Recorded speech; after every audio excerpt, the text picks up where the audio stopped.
Shalom Elohim, Bapak Ibu dan teman-teman terkasih. Hari ini kita berjumpa kembali dalam program Kesehatan Iman yang luar biasa ini. Saya percaya bahwa Bapak Ibu selalu merindukan kebangkitan iman dan pertumbuhan rohani yang luar biasa di dalam Tuhan. Dan ketika kesaksian-kesaksian ini membangkitkan iman Bapak Ibu dan teman-teman semua, saya bersyukur, saya berterima kasih. Tuhan itu sungguh baik, ajaib, dan memberkati kita semua. Kiranya Bapak Ibu semua sehat, bahagia, dan dalam perlindungan Tuhan yang sempurna ya. Dan kita berharap negara kita baik-baik saja, dan biarlah hari ini dan seterusnya terjadi pertobatan yang besar di negara kita, sehingga korupsi tidak lagi menjadi momok bagi kita semua. Ya, kita berdoa terus, revival terjadi di bangsa ini. Dan kesetiaan kita dalam berdoa pasti Tuhan perhitungkan buat kita semua. Karena tanpa doa tidak mungkin bangsa ini berubah, tidak mungkin bangsa ini mengalami sesuatu yang baru, sesuatu yang dahsyat, sesuatu yang bersifat transformasi. Terima kasih untuk semua dukungan yang telah diberikan buat pelayanan ini. Dan saya rindu pelayanan ini terus di-share, dibagikan, dan biarlah semua jiwa, semua orang yang menyaksikannya terberkati. Jangan lupa, silakan bunyikan lonceng notifikasinya supaya teruslah Bapak Ibu dan teman-teman semua menyaksikan program Kesaksian Iman ini. Baik, hari ini kita akan mendengarkan kesaksian dari Bapak Suherman ya, seorang Muslim yang taat beribadah tetapi cukup hidup dalam gaya preman ya, luar biasa sekali. Tetapi beliau sekarang telah menjadi hamba Tuhan, telah menjadi pendeta, telah menjadi dosen dalam bidang teologi, tetapi bagaimana ceritanya beliau bisa bertobat dan lahir baru? Itu dimulai dari ketika beliau menerima sebuah traktat Kristen, beliau membuangnya dan menginjak-injaknya, namun beliau terngiang-ngiang ayat Alkitab yang ada di dalam traktat Kristen tersebut. Dan itu berlangsung beberapa hari, ya, sampai 3 hari, dan akhirnya beliau bertobat. Tetapi banyak kisah yang sedih dan juga banyak kisah yang lucu. Bagaimana perjalanan kesaksian beliau? Mari kita saksikan bersama-sama. Tuhan memberkati. Nama saya adalah Pendeta Muda Dr. Franciscus Suherman, Master of Arts dan Master of Theology. Seperti disampaikan oleh hambanya tadi, saya memang saat ini sebagai tenaga pengajar, sebagai dosen di salah satu STT di Jakarta. Saya mengajar di S1 maupun di S2. Puji Tuhan, saat ini saya juga dipercayakan melayani sebagai gembala sebuah jemaat kecil, baru rintisan di GBE God Bless. Oke, saya punya satu istri, 2 orang putri. Saya tinggal di Jakarta Barat, tepatnya di Palmerah. Baik, saya akan menceritakan bagaimana kasih Tuhan dalam kehidupan saya, bagaimana saya dipilih oleh Tuhan dari sekian banyak orang Sunda, ditempatkan dan diakuinya sebagai anaknya. Bermula memang saya dilahirkan dan dibesarkan dalam didikan orang tua yang bukan Kristen. Saya dilahirkan di Sukabumi, di sebuah desa namanya Cicare.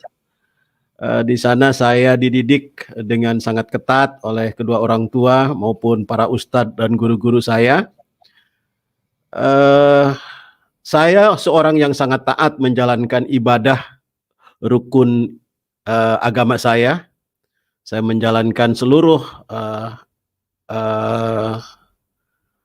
rukun agama itu, kecuali saya naik haji belum. Ya, karena masih remaja waktu itu. Ya, pada waktu saya sedang berpuasa, saya menemukan sebuah buku kecil. Itu adalah traktatnya Kristen ya. Saya waktu itu belum tahu kalau itu adalah traktatnya Kristen ya. Jadi karena gambarnya karikatur, saya iseng-iseng buka gitu. Ya namanya anak remaja, ada buku kecil gambar karikatur pasti tertarik lah gitu kan. Pada waktu saya buka-buka, ternyata di dalamnya itu ada orang yang berambut gondrong, ada laki-laki berambut gondrong. Saya melihat bahwa itu sangat menarik bagi saya, karena menurut saya itu laki-laki rambut gondrong itu maco gitu ya, sepertinya hebat gitu. Nah, di bawahnya gambar itu ada tulisan, kurang lebih bunyinya seperti ini: karena kasih karunia kamu diselamatkan oleh iman, itu bukan hasil usahamu, tetapi pemberian Allah. Nah, karena setelah saya buka-buka selanjutnya, saya tahu bahwa itu adalah buku Kristen, maka rasa benci dan marah terhadap buku kecil itu timbul dalam hati saya, sehingga dengan spontan dan dengan emosinya, saya merobek-robek buku itu, kemudian saya buang. Nah, saya buang sengaja tidak di darat ya, saya buang sengaja ke comberan. Comberan itu adalah parit kecil ya, parit kecil gitu yang ada airnya dan ada lumpurnya. Jadi karena saya sudah robek-robek dan saya buang ke situ, tetapi karena itu adalah kertas masih ngambang, masih kelihatan. Jadi dengan emosinya dan dengan gemasnya, saya injek-injek itu kertas-kertas itu sampai terbenam ke lumpur. Nah, selang tahun kemudian, biasa saya menjalankan ibadah puasa lagi.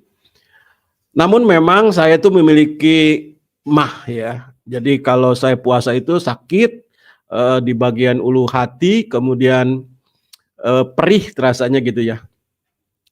Tapi karena itu adalah sebuah ibadah yang wajib, maka saya akan menjalankannya dengan sebaik-baiknya. Jadi bagi saya, sesuatu yang wajib itu adalah harus dikerjakan, karena kan kalau tidak dikerjakan berdosa. Kalau berdosa berarti saya akan masuk neraka. Nah, itu sebabnya sekalipun mah saya sakit, saya tetap laksanakan, karena bagi saya, daripada saya nanti masuk neraka, daripada saya nanti sakitnya seumur-umur di api neraka, lebih baik saya menjalankan ibadah ini sekalipun sakit. Tapi rupanya mah saya itu tidak bisa kompromi, sangat kronis rupanya.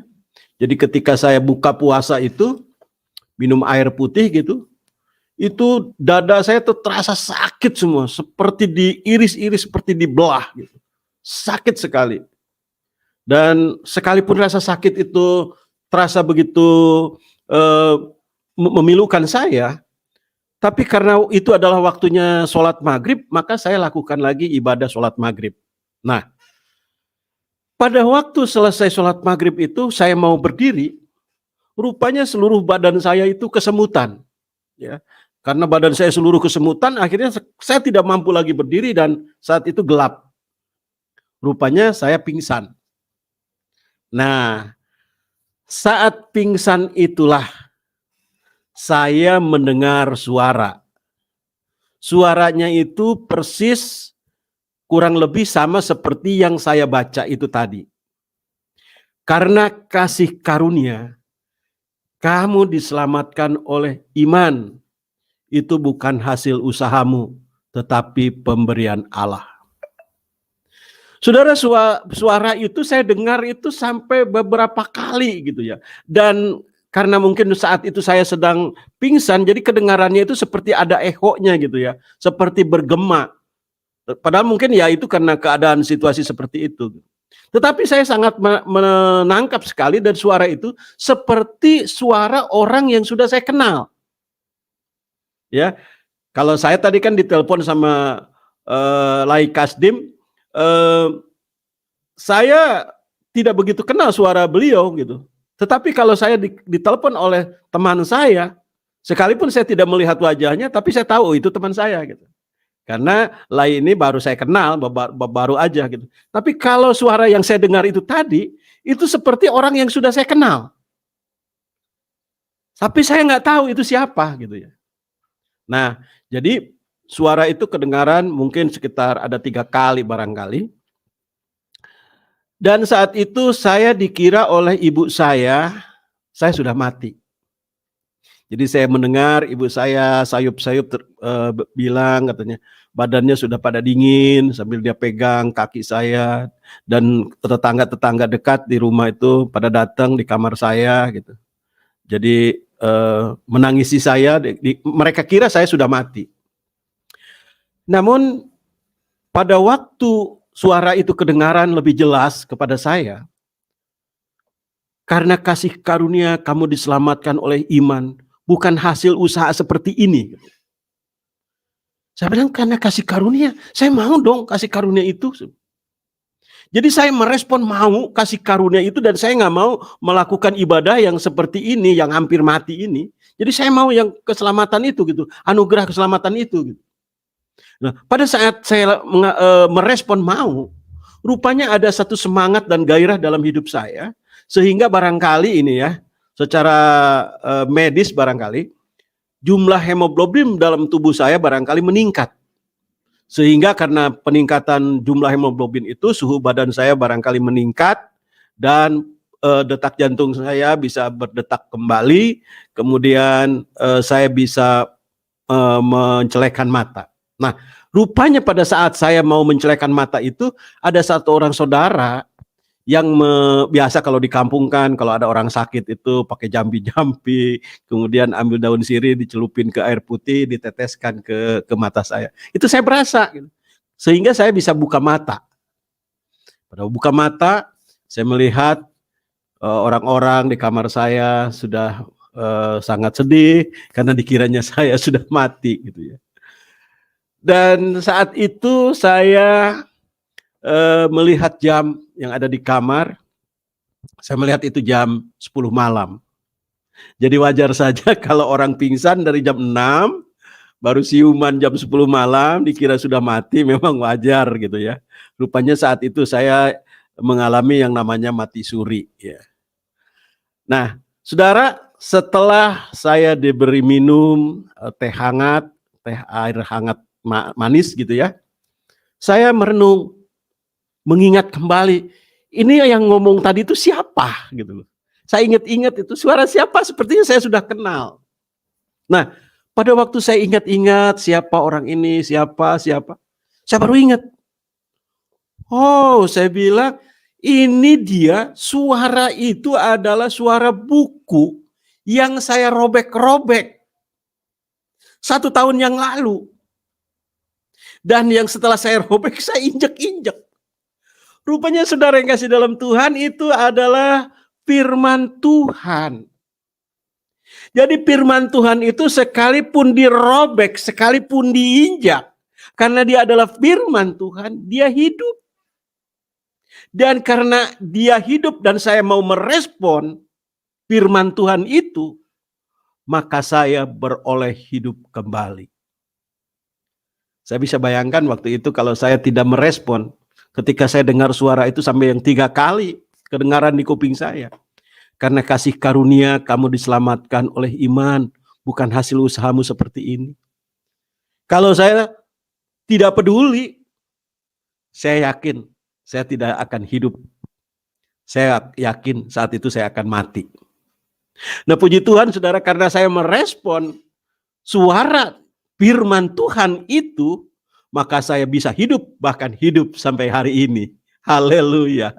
Dan saudara yang kasih dalam Tuhan, setelah kejadian itu, saya punya seorang saudara ya.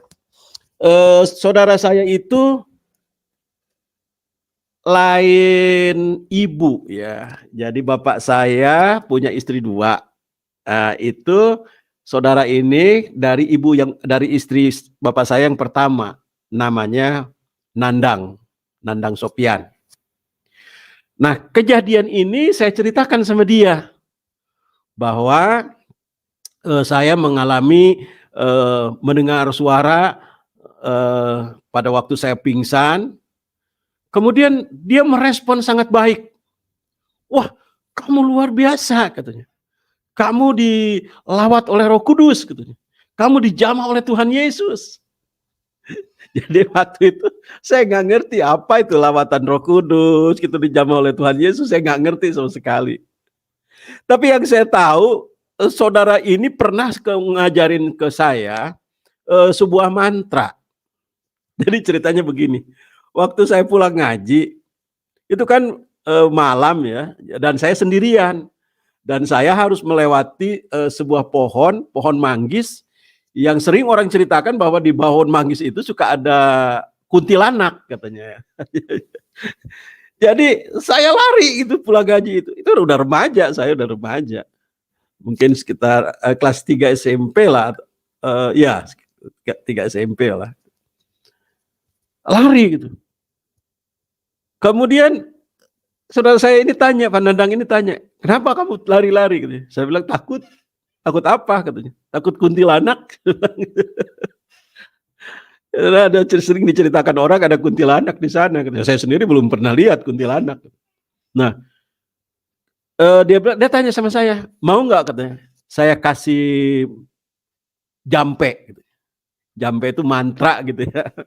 Kalau orang Sunda kan ada jampe-jampe. Saya bilang saya juga tadi udah bacaan, baca jampe, baca ayat kursi. Saya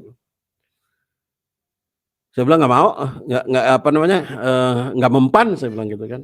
Karena biasa kan kita kalau takut apa gitu diajarkan supaya baca ayat kursi gitu supaya nggak takut gitu supaya setannya pergi gitu. Tapi nggak bisa gitu, tetap saya takut. Tapi karena ini dia bilang mau nggak diajarin sama saya jampe gitu, mantra gitu. Saya bilang mau dah. Ya udah besok aja katanya. Saya bilang sekarang aja cepet. Enggak besok aja katanya. Jadi besoknya saya tanya sama dia lagi, saya minta mana dong jampenya.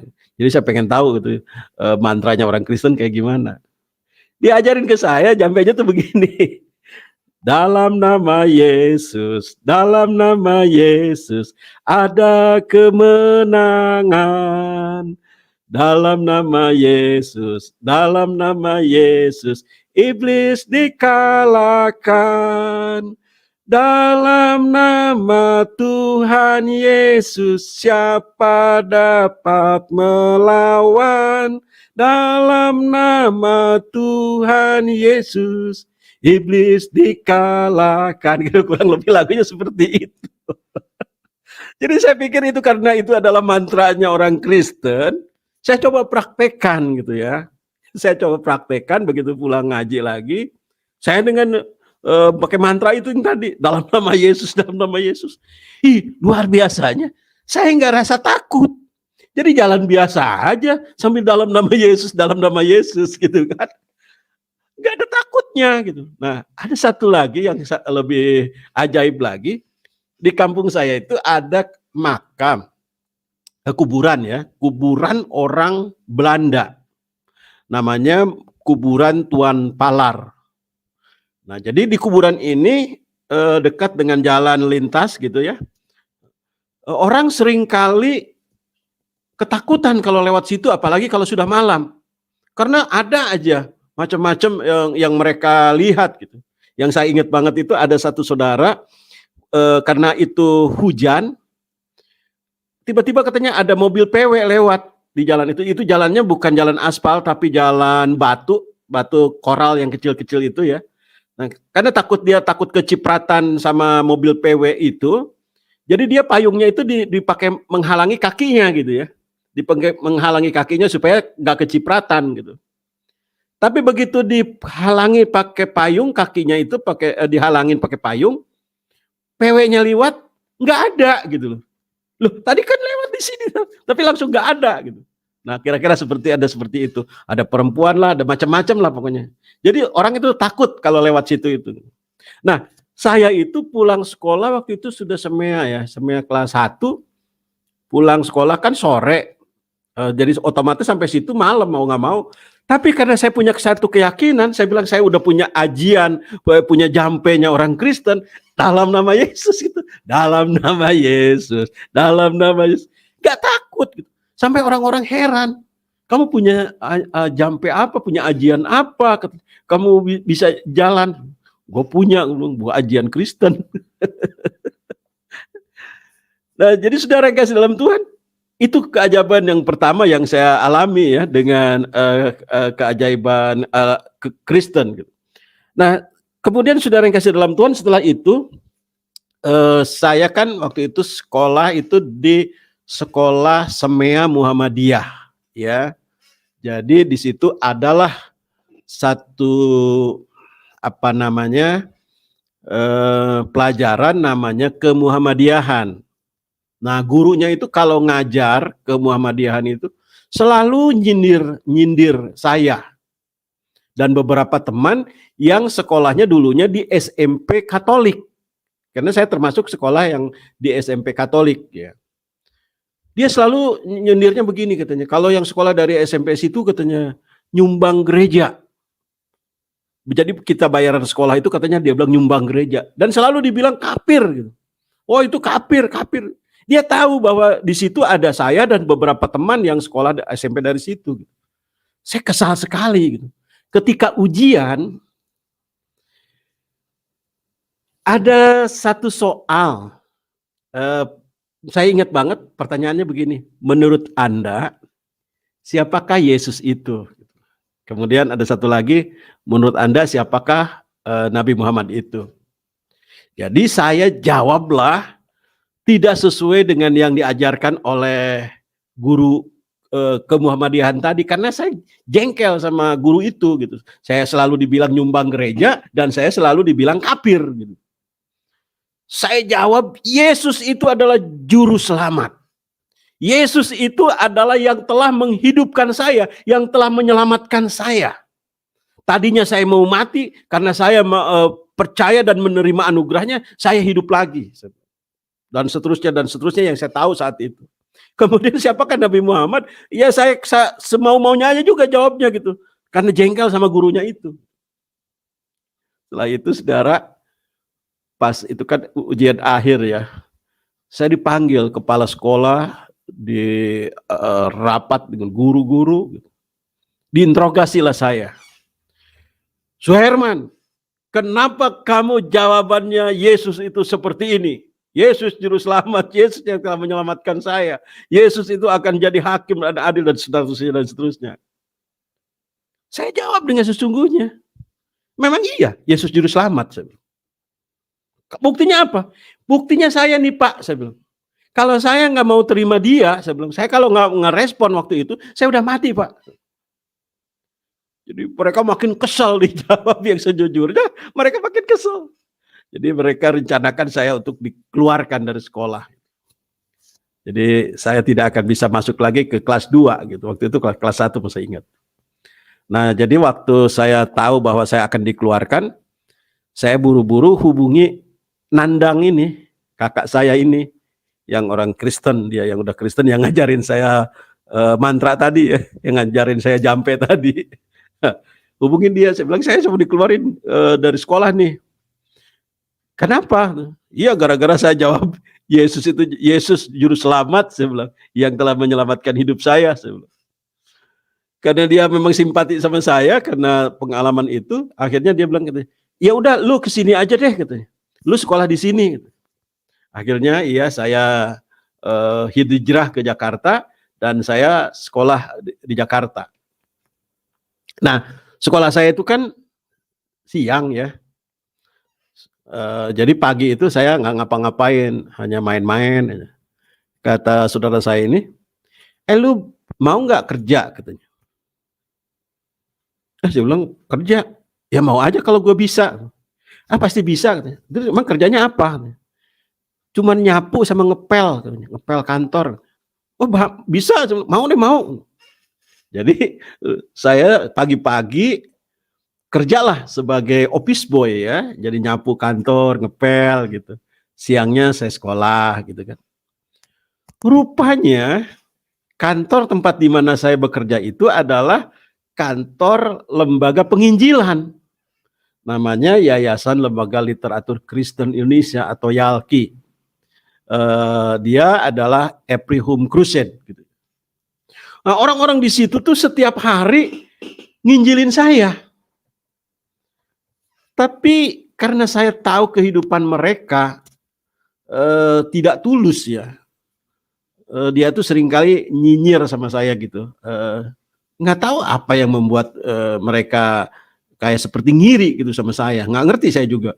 Sampai pernah satu waktu ada satu perempuan karyawan di situ, karena nyinyir saya saking keselnya saya cakar mukanya gitu. Saya cakar, saya tampar lagi, keburu dilari sama orang gitu. Suaminya datang.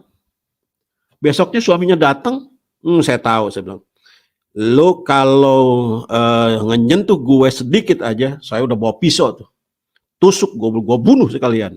Gue kesel banget sama orang Kristen tuh saya tuh, karena hidupnya tuh gak sesuai lah gitu dengan apa ya, dengan yang mereka beritakan gitu. Ngomongnya dengan yang saya rasakan tuh tidak sesuai gitu. Tapi suaminya itu malah bukan mau balas dendam sama saya rupanya. Katanya, ayo kita akan berdoa, saya mengasihi kamu. Sebelum saya nggak mau. Apaan diajak berdoa sama orang sinis. Jadi saya nggak mau diajak berdoa. Dia baik-baik ya, akhirnya saya pikir dia mau balas dendam sama saya karena istrinya dicakar sama saya gitu ya. Nah, tapi saya ya ada punya kerinduan gitu untuk menindaklanjuti apa yang pernah saya dengar tadi. Nah, jadi waktu saya sekolah itu, hari pertama, ini sekolah di Jakarta, karena kan dari Sukabumi saya pindah naik ke kelas 2, jadi kelas 2 saya di Jakarta. Hari pertama itu saya masuk sekolah, ingat banget, didatangin kepala sekolah. Saya waktu itu lupa pokoknya ada sedikit masalah lah gitu di sekolah itu, apa masalah anak-anak berantem, saya lupa lah pokoknya. Yang saya ingat itu, mari kita berdoa katanya. Jadi ngajak berdoa, mari kita berdoa Al-Fatihah. Jadi saya ikut doa Al-Fatihah, sangat hafal lah kalau doa Al-Fatihah ya. Tiba-tiba ada satu teman mengembalikan pulpen ke saya gitu, dilempar gitu. Karena saya nggak ketangkep sama saya, jatuhlah itu pulpen ke bawah. Karena jatuh saya ambil. Begitu saya ambil, si kepala sekolah ini tanya, "Hei, siapa itu?" Semua orang ngelirik ke saya kan, "Kamu sini," gitu. Saya pikir mau kenapa ini kepala sekolah? Dia dan kepala sekolah itu badannya keker gitu ya, gede gitu, gemuk gitu, hitam gitu. "Sini kamu," gitu. Orang-orang wah, takut orang. "Agama kamu apa?" "Islam, Pak." Begitu saya jawab Islam begitu langsung pak, saya ditempeleng keras banget. Sampai teman-teman pada gitu. Mungkin kalau saya tidak biasa berantem, kalau saya kan di kampung biasa berantem, di salah satu alasan sekolah mau keluarkan saya juga salah satunya selain jawaban tadi karena saya suka pukul orang gitu. Mungkin jatuh saya ditampar itu. Wah, kenceng banget. Gila saya bilang nih kepala sekolah. Udah selesai, teman-teman setelah situasi itu, anak baru kan saya kan, ada yang simpati, kasihan gitu.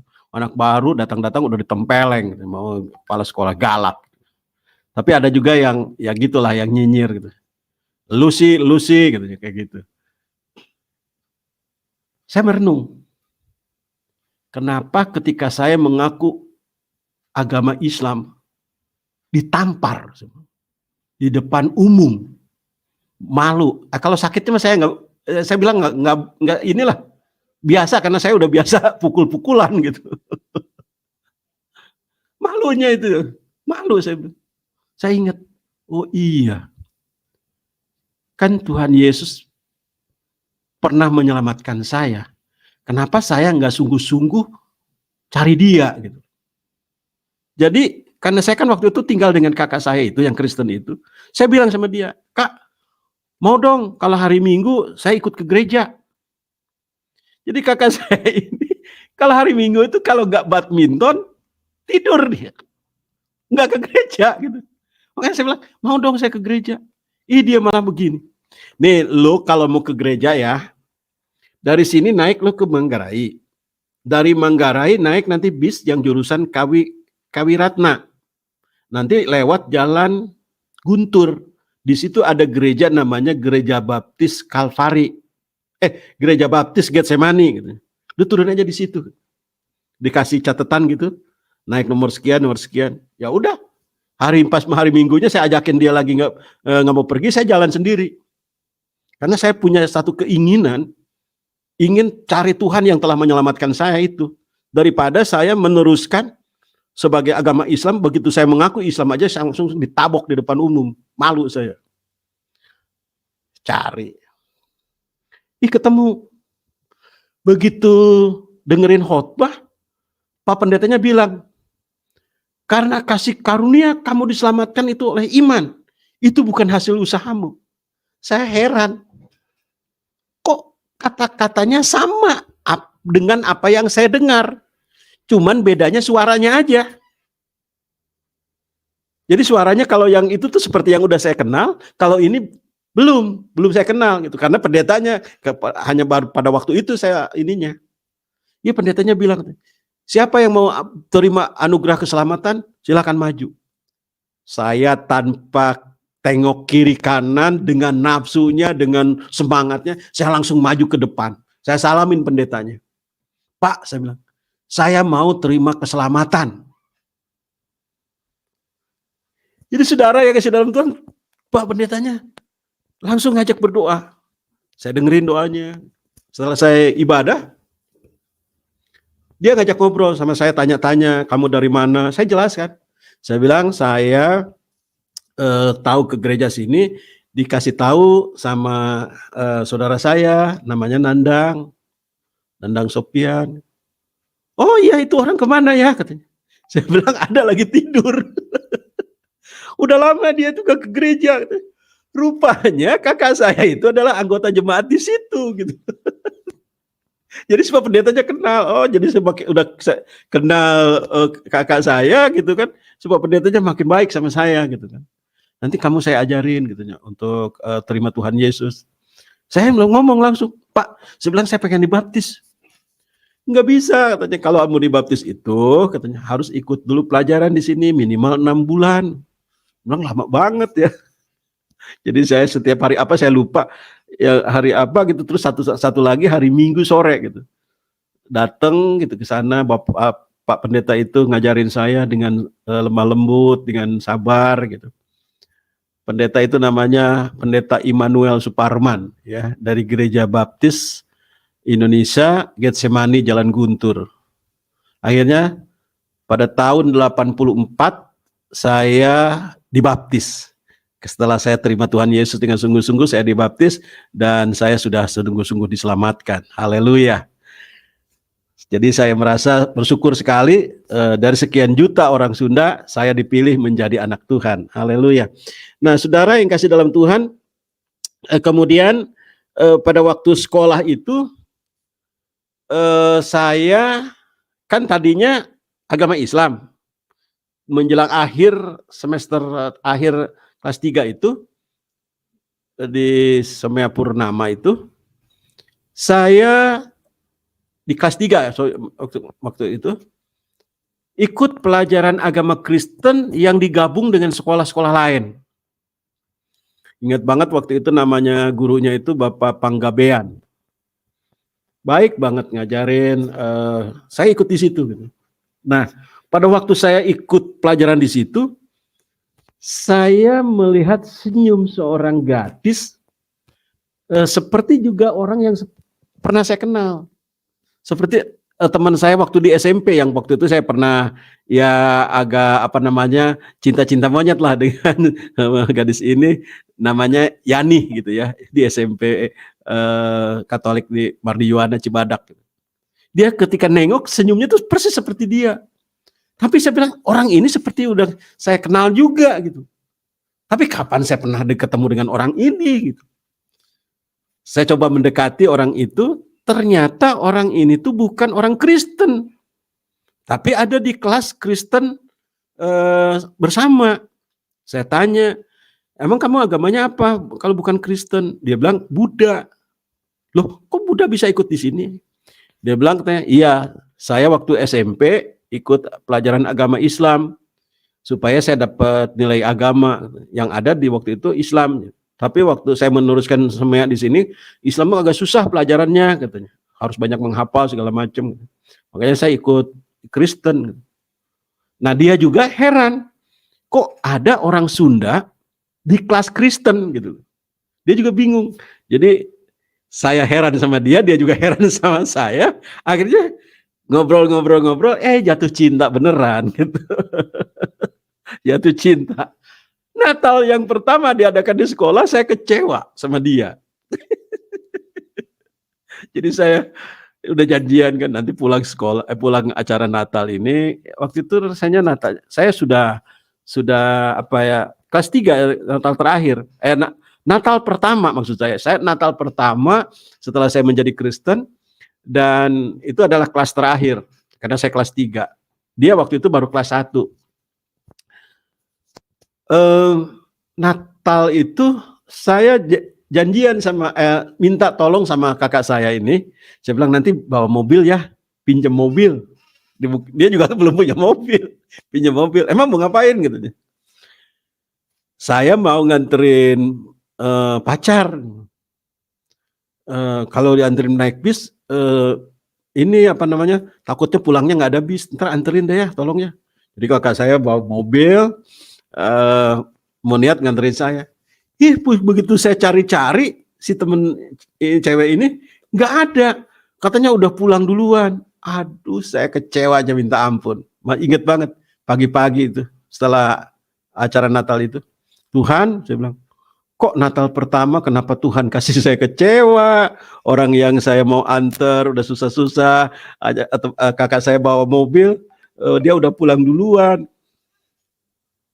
Kecewa. Tapi saya tetap sekalipun kecewa, saya tetap berhubungan apa namanya, pertemanannya semakin dekat. Kemudian timbul lagi masalah setelah saya berkenalan itu. Masalahnya adalah dia tidak diizinkan pacaran karena satu, dia waktu itu masih kelas 2 ya. Setelah ketemu saya kan di kelas 1, kelas 2, tidak diizinkan pacaran. Apalagi keluarganya tahu bahwa dia pacaran dengan orang Sunda. Alasannya katanya orang Sunda itu pemalas. Kemudian orang Sunda itu tukang kawin cerai. Masuk akal juga sih. Dari kebanyakan saudara-saudara saya, keponakan-keponakan gitu, ya memang begitu gitu loh. Karena malas, akhirnya ceraiin istrinya, ceraiin suaminya gitu, kawin lagi gitu. Anak gimana-mana gitu. Jadi wajar juga gitu, mereka nggak boleh gitu. Tapi itu jadi tantangan tersendiri. Tapi yang paling berat tantangannya bagi saya adalah ketika saya harus pulang kampung setelah jadi Kristen. Begitu saya pulang kampung, saya disambut dengan golok oleh bapak saya. Untung aja ibu saya menyelamatkan ya, jadi saya lolos dari maut pertama. Mereka tahu, orang tua saya tahu kalau saya jadi Kristen, katanya anak yang pertama, maksudnya dari istri yang pertama itu si Pak Nandang itu udah Kristen, ini lagi jadi Kristen lagi gitu. Bapak saya marah sekali. Akhirnya saya nggak sempat bermalam waktu itu, saya pulang lagi ke Jakarta. Saya berteman terus dengan pacar saya ini. Kemudian pulang kampung yang kedua, bapak saya agak lunak. Jadi dia bilang begini, mumpung masih anget, maksudnya belum lama lah jadi Kristen. Ya udah kamu balik lagi, katanya. Balik lagi ke agama kamu, katanya. Saya bilang, nggak bisa Pak, nggak bisa. Jadi saat saya bilang begitu tuh, di belakang rumah tuh saya dengar ada orang gedebak-gedebuk, apa namanya, itu rupanya orang mau bunuh saya. Tapi pada waktu itu saya dikasih hikmat sama Tuhan. Saya langsung, karena bapak saya agak jauh gitu dari saya langsung seperti berteriak sama bapak, Pak, izin dulu ya Pak ya, saya mau ngaji dulu, saya bilang. Ada teman yang hataman, karena memang waktu itu bertepatan ada teman, memang saya waktu itu pulang itu sengaja diundang sama teman, karena teman itu hatam. Jadi hatam itu selesai membaca Al-Quran, dari awal sampai akhir, kemudian biasa ada selamatan gitu kan. Jadi di rumah, saya bilang, saya latihan dulu ngaji. Jadi saya ngaji kenceng-kenceng. Ya kan saya bisa ngaji kan. Saya ngaji kenceng-kenceng sebelum pergi ke yang hataman itu. Jadi rupanya saudara kan saya ngaji kenceng-kenceng, itu orang yang mau bunuh saya itu nggak jadi. Kan dia pikir, isu ini barangkali gitu ya. Dan saat itu juga saya langsung pergi ke tempat hataman dan saya ngaji di tempat hataman itu. Kan kalau ngaji di tempat hataman pakai toa begitu kan, speaker yang kenceng gitu. Saya ngaji di sana gitu. Jadi orang-orang dengar gitu. Loloslah saya dari maut. Balik lagi ke Jakarta. Kemudian tantangan kedua adalah pacar saya ini mendapat tekanan dari keluarganya. Dia diancam, kalau tetap kamu hubungan dengan orang Sunda itu, kamu tidak boleh pulang ke rumah. Karena waktu itu mungkin dia kan masih sekolah, kan masih butuh orang tua kan. Jadi lebih baik pilih putus dengan saya daripada meneruskan hubungan tapi harus keluar dari rumah kan. Sayalah yang kecewa kan. Udah dari keluarga di kampung saya begitu dibenci dan diancam. Sekarang di sini saya diputuskan. Frustasilah saya. Waktu itu saya sudah kuliah ya. Saya kuliah di STKIP, Sekolah Tinggi Ilmu Keguruan, Ilmu Pendidikan. Pada waktu itu saya mengalami kekecewaan, frustrasi lah. Jadi saya sempat waktu itu menjadi preman lah di Blok M. Tapi ya mabok gitu. Kemudian ya pokoknya macam-macam kenakalan pemuda lah. Saya mengalami kekecewaan. Jadi tapi saya dalam kekecewaan itu Tuhan itu baik sama saya gitu ya. Dia mengingatkan saya pada waktu saya sakit perut. Hampir mati juga itu sakit perut. Buang-buang air dan sembelit gitu. Biasanya kalau orang sembelit kan sembelit aja, nggak sambil buang-buang air. Ini sembelit tapi buang-buang air juga. Tuhan ingatkan ke saya gitu. Jangan putus asa seperti ini, lebih baik kamu berdoa dan berpuasa. Maksudnya supaya saya bisa balik lagi dengan pacar saya itu gitu. Akhirnya saat itu saya mengambil keputusan berdoa dan berpuasa. Supaya saya bisa balik lagi dengan pacar saya nih kan. Setelah saya berdoa dan berpuasa, apakah langsung dijawab oleh Tuhan? Tidak. Malah justru pacar saya ini tidak bisa ditelepon, disuratin tidak bisa dibalas. Kalau waktu itu belum ada SMS, belum ada WA seperti sekarang kan. Surat, kirim surat. Nggak pernah dibalas-balas. Surat berkali-kali.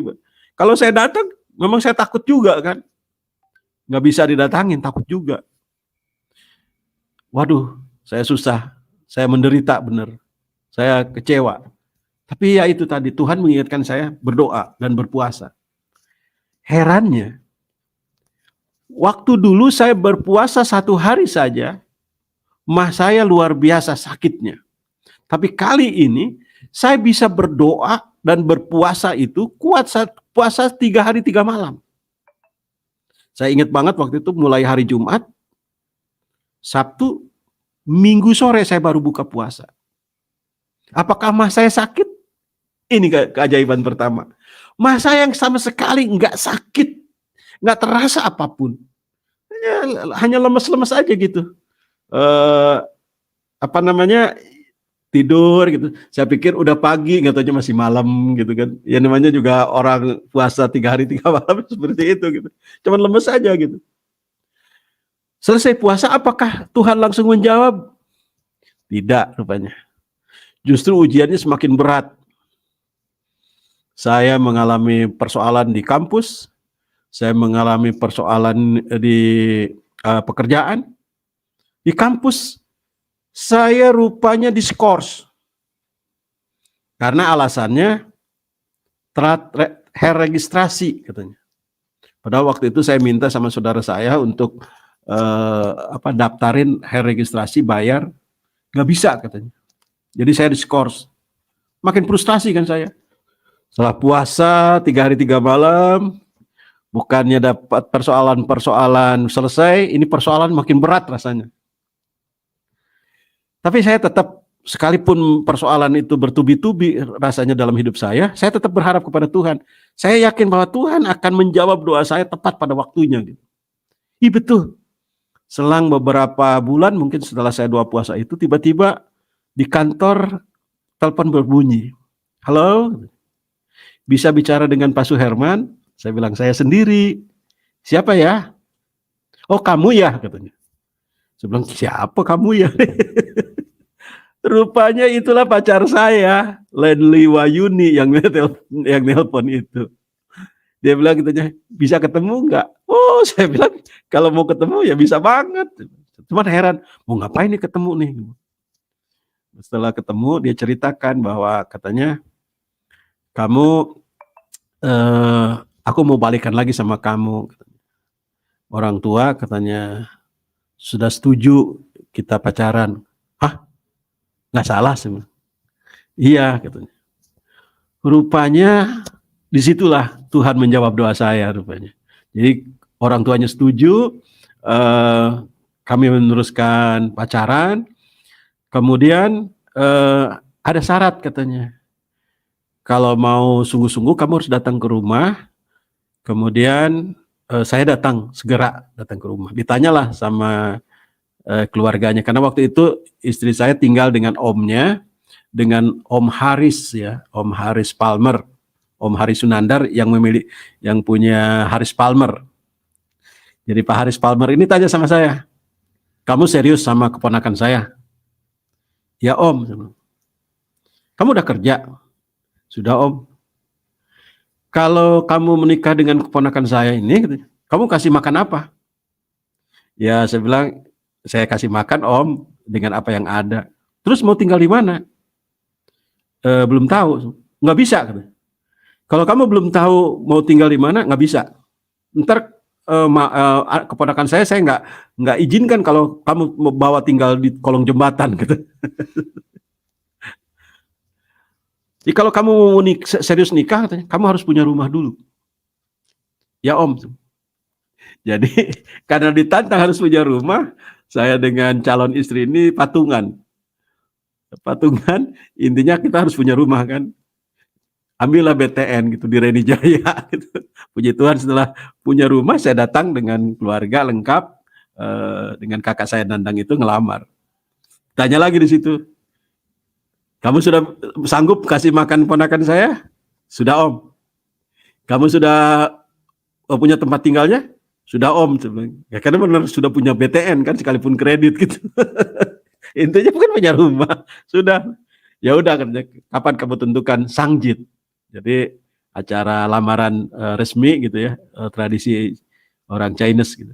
Kebetulan saya punya teman istrinya Chinese gitu, Pak Lukas Sunyoto, istrinya Cioyok gitu. Baik sekali dia ngajarin sama saya bagaimana Sanggit itu, apa yang harus dibawa, harus dipersiapkan gitu kan. Orangnya harus berapa, nanti bawa buahnya harus berapa, harus genap gitu dan sebagainya. Diatur sama dia. Jadi berlangsunglah dengan baik Sanggit itu. Nah, giliran mau nikah, saya kan harus bilang dong sama orang tua di kampung.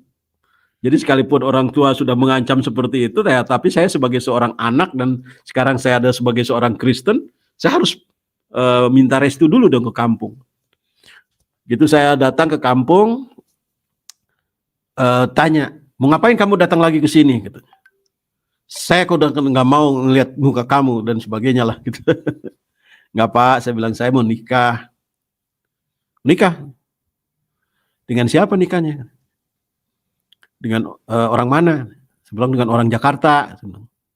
Dengar orang Jakarta agak datar mukanya gitu kan. Orang apa? Suku apa? Cina. Mulai deh. Agamanya apa? Ya sama dengan saya. Ya apa? Kristen. Hah? Udah Cina, Kristen lagi. Sabodo teuing. Jadi udah Cina, Kristen lagi. Sabodo teuing, sabodo amat, terserah lu deh. Jadi saudara guys dalam Tuhan, saya langsung diusir suruh pulang. Ya sudahlah, saya nggak berlama-lama, boro-boro nginap gitu kan, saya pulang Jakarta. Jadi boro-boro dapat restu dari orang tua, justru malah seperti itu. Ya sudah, saya maklumin lah. Gitu. Saya pulang, tetap saya langsungkan pernikahan dengan baik. Walinya adalah kakak saya yang Kristen itu. Bos saya, walinya adalah Pendeta Rumolo almarhum ya, dengan Ibu Edna almarhum juga. Walinya dia gitu. Puji Tuhan, berjalan dengan baik pernikahan kami. Nah, setelah saya menjadi Kristen, ini dia. Maksud saya setelah menikah, setelah jadi Kristen, saya akan tunjukkan dong sikap saya sebagai seorang Kristen yang baik. Jadi ketika saya setelah punya anak, saya pulang lagi ke kampung, saya bawa anak. Puji Tuhan waktu itu saya sudah diberkati dengan punya mobil ya. Jadi saya pulang dengan mobil, bawa-bawaan, mau lebaran. Bawa-bawaan diturunin, disambut oleh ibu saya perhatikan, saya lihat nih, bawaan saya diterima enggak. Kalau diterima, saya bilang saya mau turun dari mobil. Kalau tidak diterima, saya enggak akan turun dari mobil, saya mau balik lagi gitu. Ternyata bawaannya diterima, dibawa ke dapur sama ibu saya. Wah, saya turun kan. Saya turun, sengaja anaknya saya yang gendong. Ibu saya dengan bapak saya rupanya ketika saya gendong anak, terenyuh hatinya gitu ya. Jadi saya disambut dengan baik, berbeda lah 180 derajat dari yang sudah-sudah gitu. Berbeda sehingga hubungan kami sangat harmonis gitu saat itu. Saya tahu bahwa itu adalah Tuhan yang merubah hati ibu dan bapak saya gitu. Jadi saya buktikan kehidupan saya sebagai seorang Kristen kan harus jadi garam kan. Bagaimana saya bisa mempengaruhi dia? Tetapi tidak mungkin mampu saya sendiri gitu, tanpa campur tangan Tuhan. Jadi saya percaya ketika ibu saya dan bapak saya menerima saya dengan baik, itu adalah karena Tuhan yang merubahnya. Ya tentu saja di situ juga harus ada usaha saya kan. Usahanya yaitu tadi, bawa-bawaan dong, mau tahu orang mau lebaran kan, ada kebutuhan keperluan. Jadi saat itu ngobrol lah, bapak saya kesel sama cucu-cucunya. Kesalnya gini, jadi cucunya itu punya anak, 3 gitu anaknya kan dari satu cucu ini. Anak yang pertama bapaknya lain, anak yang kedua bapaknya beda, anak yang ketiga lain lagi bapaknya gitu. Bapak saya kesel gitu sama cucu. Giliran lebaran ya itu tidak ada yang mau peduli sama anak-anaknya ini gitu. Bapak saya kesel. Saya bilang, Pak, itu bukan salah anaknya. Maksudnya anak-anak kecil ini gitu. Ya iya bukanlah katanya. Iya, tapi saya bilang itu juga bukan salah ibunya. Juga bukan salah bapaknya. Terus salah siapa dong? Yang salah yang ngajarinnya, Pak. Karena diajarin nggak boleh kawin dan cerai. Bapak saya melongo aja gitu. Nah itu Pak bedanya. Kalau Kristen itu tidak begitu Pak. Saya buka Alkitab, Injil Matius pasal 19, ayat favorit saya, apa yang telah dipersatukan Allah tidak boleh diceraikan manusia. Saya unjukkan ke bapak saya itu bawa kitab Injil yang kecil ya, di Perjanjian Baru aja. Ini Pak, sebelum ini dari buku Injil. Bapak saya baca dengan pakai kacamata gitu ya. Karena apa yang telah dipersatukan Allah tidak boleh diceraikan manusia. Dia bilang begini aja. Kalau begitu Kristen itu bagus ya. Iya Pak, bagus. Saya buka lagi ayat Galatia. Efesus. Pasal 5 ya. Ayat 1 dan 2. Hormatilah ayah ibumu, sebab dengan menghormati ayah ibu itu, kita akan panjang umur dan bahagia. Saya tunjukkan ke dia lagi ayatnya. Bapak saya manggut-manggut lagi. Kalau gitu katanya, Kristennya benar-benar bagus ya. Ya iya Pak, bagus. Makanya saya masuk Kristen. Bapak saya sejak itu langsung simpati. Simpati dengan saya, dia simpati dengan kekristenan. Sehingga saya terus setiap saya pulang kampung, saya beritakan Injil sama dia. Setiap kampung saya beritakan Injil sama dia. Menjelang akhir hayatnya, saya tanya sama dia, Pak, mau terima Tuhan Yesus enggak? Sebagai Tuhan dan Juru Selamat yang akan menyelamatkan Bapak. Mau. Jadi saya ajak berdoa, saya ajak terima Tuhan Yesus. Puji Tuhan, saudara. Bapak saya sudah terima Tuhan Yesus. Haleluya. Kemudian ada keajaiban yang kedua, saudara. Waktu saya pulang ke rumah lagi nih, adik saya itu, ini adik saya sudah haji ya, budug, seluruh badannya budugan.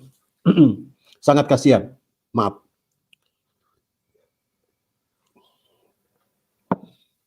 Budugan Pak, pada seluruh badannya.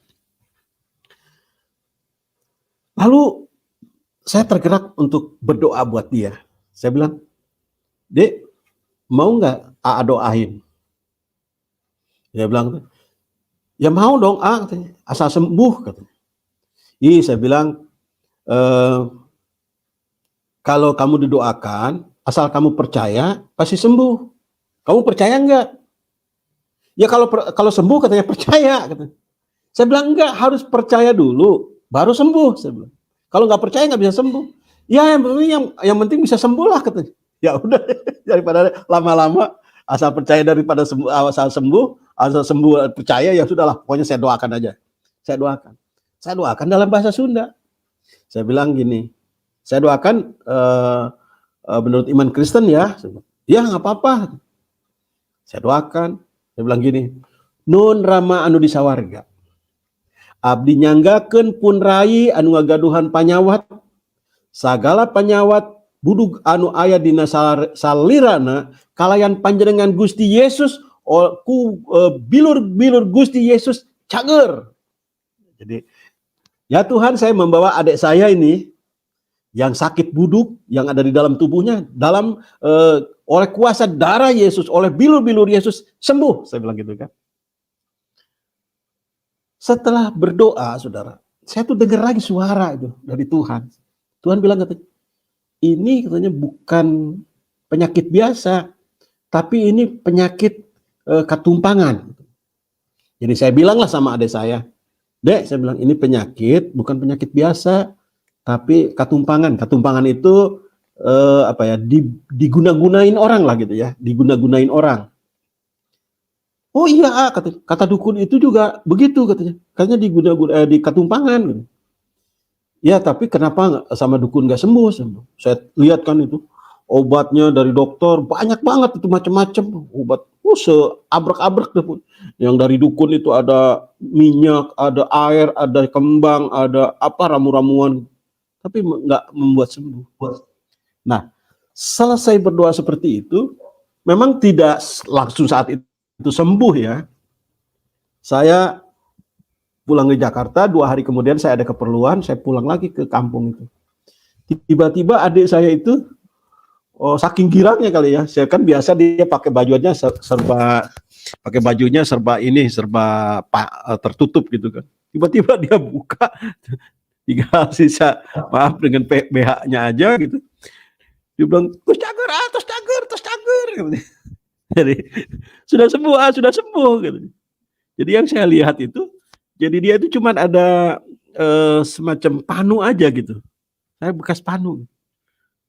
Saya bilang, kamu yakin bahwa yang menyembuhkan siapa? Dia bilang katanya, kan berkat doa AA. Katanya. Saya bilang bukan, yang menyembuhkan itu Tuhan Yesus. Ya yang penting AA yang mendoakan. Bukan. Yang doakan itu, yang menyembuhkan itu Tuhan Yesus. Sama cuma berdoa. Saudara yang kasih dalam Tuhan, tapi yang saya heran itu, adik saya sudah mengalami kesembuhan mujizat seperti itu, asal saya injilin gitu ya, tidak membuat dia percaya dan menerima Tuhan Yesus gitu ya. Tapi belum barangkali ya, tetap berdoa. Dia bilang katanya agama mah sama aja katanya. Iya, tapi saya bilang yang menyelamatkan itu hanya Tuhan Yesus. Gitu. Tapi saudara, di balik kejadian itu ada keponakan saya yang menyaksikan. Dan keponakan saya menjadi percaya. Dan sampai sekarang dia menjadi anak Tuhan. Dan melalui kejadian itu juga banyak orang-orang di kampung itu yang menjadi percaya. Cuman sayangnya, sekian banyak orang yang di kampung yang sudah menjadi percaya itu karena diteror. Ada satu kakak lagi, kakak saya dengan kakak ipar, karena diteror. Akhirnya dia balik lagi ke agama semula, tapi karena sudah terima Yesus, balik ke agama semula juga dia tidak menjalankan ibadahnya seperti pada orang umum jadi kampung gitu. Ya sayang gitu ya. Tapi saya bersyukurnya itu ya itu. Tuhan setelah menjadikan saya sebagai anak Tuhan, gitu, Tuhan adakan mujizat, adakan keajaiban-keajaiban. Dan keajaiban-keajaiban itu saya percaya bahwa itu hanya terjadi ketika kita berserah penuh kepada Tuhan. Nah, saudara yang kasih dalam Tuhan, setelah kejadian itu ada banyak keponakan yang menjadi percaya juga, ya sampai sekarang. Puji Tuhan, haleluya. Nah, satu kesaksian saya terakhir adalah ketika saya setelah menjadi percaya ini, saya juga nggak tahu ya. Waktu saya kuliah itu kan, waktu di Skors itu, saya ketemu dengan seorang teman, namanya itu Pendeta Dr. Jimmy Lumintang. Dia tanya sama saya, kamu mau nggak kuliah teologi ya? Saya bilang, wah mau dong Pak. Saya mau sekolah teologi itu bukan karena mau jadi pendeta gitu ya, tapi karena dia tawarin ke saya, katanya, kalau kamu mau, katanya, saya bisa carikan sponsor. Waktu itu, sponsor, saya bilang, apalagi kan dicari sponsor, mau lagi kan, nggak usah bayar kan.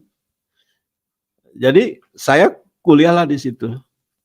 Lama-lama tadinya sih hanya ingin menunggu menunggu waktu diskor aja kan waktu itu saya diskor 1 semester kan di STKIP itu. Tapi rasanya ketika kuliah tuh enak gitu, makin memperdalam kekristenan gitu kan. Saya jadi banyak tahu, jadi semakin serius. Jadi satu waktu ditelepon lagi dari kampus itu, suruh registrasi lagi untuk melanjutkan kuliah. Saya bilang saya nggak mau, saya sudah kuliah lagi, saya bilang.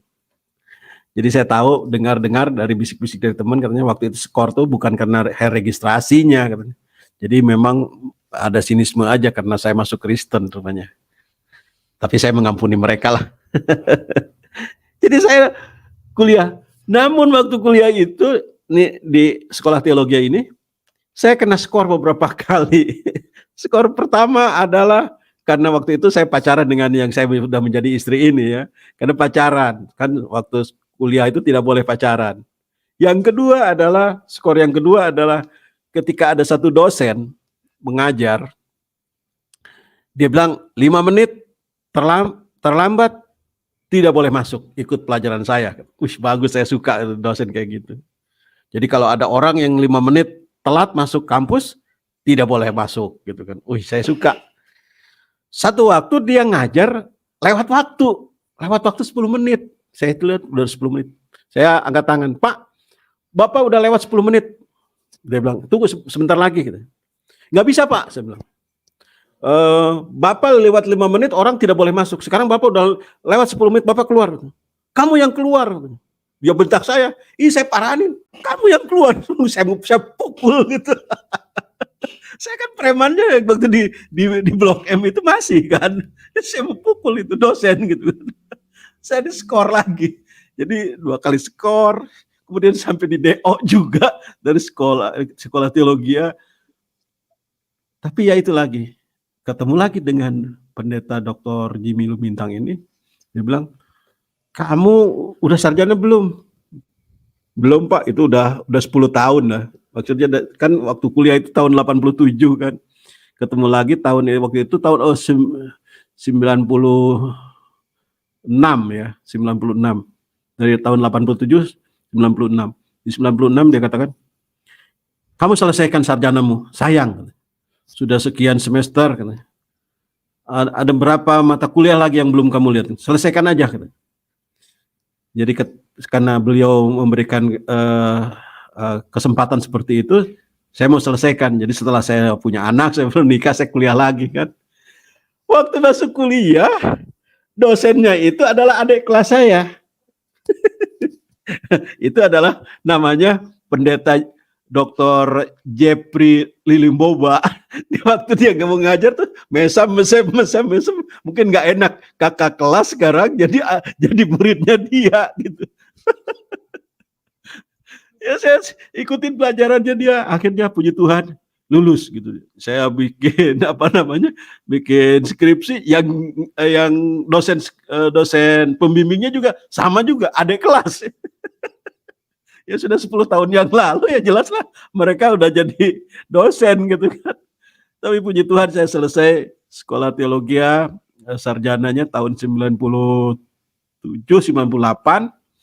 Kemudian setelah itu saya teruskan lagi sekolah masternya, tamat tahun 2000, Master of Art. Kemudian saya lanjutkan lagi tahun 2002, saya dapat Master of Teologinya gitu loh. Dan kemudian tahun 2017 yang lalu saya dapat doktor ministrinya gitu. Jadi sekarang puji Tuhan, Tuhan pakai saya untuk melayani sebagai dosen, juga sebagai gembala. Tetapi ada satu pekerjaan lagi yang saya kerjakan sebagai supir Grab. Rupanya di sini adalah ladang saya ini. Jadi saya bisa menginjil orang dengan tanpa kan tahunnya mereka kan saya supir Grab gitu, bukan pendeta kan. Jadi saya lebih leluasa gitu berbicara tentang keselamatan di dalam Yesus. Jadi berkat, ada banyak orang menjadi berkat, terberkati dengan pelayanan saya sebagai supir Grab. Puji Tuhan, ada keyboard baru di sini. Itu adalah penumpang Grab. Ada berkat-berkat Tuhan yang untuk gereja sini adalah dari penumpang Grab. Haleluya, puji Tuhan. Jadi inilah kesaksian saya, Lai ya. Terima kasih kesempatan untuk bisa bersaksi. Semoga kesaksian saya menjadi berkat. Haleluya. Puji Tuhan, puji Tuhan, puji Tuhan, kesaksian yang dahsyat, luar biasa dari Pak Suherman. Dan mari kita terus berdoa Bapak Ibu, dan teruslah bersaksi, teruslah memberkati, dan teruslah mengasihi. Karena tanpa kasih tidak mungkin bangsa ini diselamatkan, tanpa kasih tidak mungkin juga kita diselamatkan. Karena kasih Kristus itu yang membuat kita diampuni Tuhan. Sungguh dahsyat kasih Tuhan, sungguh dahsyat kasih Kristus. Apapun kata orang, apapun kata dunia, Kristus tetaplah Tuhan, Kristus tetaplah Allah. Tetaplah setia, tetaplah percaya, tetaplah bersaksi, tetaplah semangat menginjil, semangat berdoa, dan semangat memberkati. Tuhan memberkati kita semua, di nama Bapa dan Anak dan Roh Kudus, di dalam nama Tuhan Yesus Kristus. Haleluya, haleluya, haleluya. Amin, amin, amin, amin, amin, amin, amin.